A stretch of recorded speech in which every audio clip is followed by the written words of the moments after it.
మంచు విష్ణు అత్యంత ప్రతిష్టాత్మకంగా చేపడుతున్న ప్రాజెక్ట్ కన్నప్ప షూటింగ్ శరవేగంగా జరుపుకుంటోంది. పాన్ ఇండియా మూవీగా తెరకెక్కుతున్న ఈ మూవీకి అన్ని ఇండస్ట్రీలకు చెందిన స్టార్ టెక్నీషియన్లు వర్క్ చేస్తున్నారు. మంచు విష్ణు పుట్టినరోజు సందర్భంగా విడుదల చేసిన ఫస్ట్ లుక్ పోస్టర్కి మంచి రెస్పాన్స్ వచ్చిన సంగతి అయితే తెలిసిందే. అత్యంత భారీ వ్యయంతో ఈ సినిమా తెరకెక్కబోతోంది.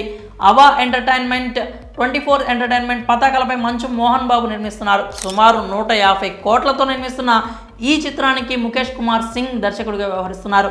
కన్నప్ప మూవీలో భారీ కాస్టింగ్ కూడా ఉంది. తొలుత ఈ సినిమాలో హీరోయిన్గా కృతి సనన్ సోదరి నుపూర్ సనన్ ఫిక్స్ అవ్వగా కొన్ని అనివార్య కారణాల వల్ల ఆమె తప్పుకుంది. ఆమె స్థానంలోకి మోడల్ ప్రీతి ముకుందన్ వచ్చి చేరింది. ప్రభాస్, మోహన్ లాల్, శివరాజ్ కుమార్, మోహన్ బాబు, బ్రహ్మానందం, మధుబాల వంటి స్టార్స్ నటిస్తున్నారు.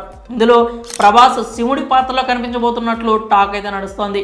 అలాగే పార్వతి స్థానంలో తొలుత నయనతార పేరు వినిపించగా ఇప్పుడు ఆమె ప్లేస్లో కంగనా రనౌత్ పేరు వినిపిస్తోంది. కాగా ఇప్పుడు మరో ఇంట్రెస్టింగ్ అప్డేట్ వచ్చింది. ఇందులో మరో స్టార్ హీరో నటించబోతున్నారని తెలుస్తోంది. ఓ స్పెషల్ రోల్లో స్టార్ హీరోని యాక్ట్ చేయించాలన్న ఆలోచనలో ఉందట చిత్ర యూనిట్. ఆ స్టార్ హీరో మరెవరో కాదు, నందమూరి నరసింహం బాలకృష్ణ. ఓ కీలకమైన పాత్రలో బాలయ్య బాబును తీసుకునేందుకు చర్చలు జరుపుతున్నట్లు సమాచారం. ఇది కన్ఫర్మ్ అయితే ఈ సినిమాకు ఉండే ఎక్స్పెక్టేషన్స్ మరింత పెరిగే అవకాశాలు ఉన్నాయి. ఈ సినిమా ఎక్కువ శాతం న్యూజిలాండ్లో జరుగుతోంది.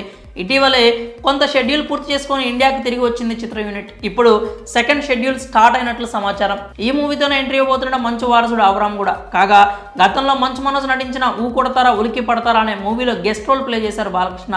ఆ పిక్చర్ ఆశించినంత విజయం సాధించలేదు. మరి ఇప్పుడు కన్నప్ప చిత్రం కోసం ఆయన సంప్రదిస్తున్నారన్న వార్త అయితే హల్చల్ చేస్తోంది. దీనిపై అధికారిక ప్రకటన వెలువడాల్సి ఉంది. మరి కన్నప్పలో బాలకృష్ణ నటిస్తే సినిమా ఎలా ఉంటుందని మీరు భావిస్తున్నారు? మీ అభిప్రాయం ఏంటో కామెంట్స్ రూపంలో తెలియజేయండి.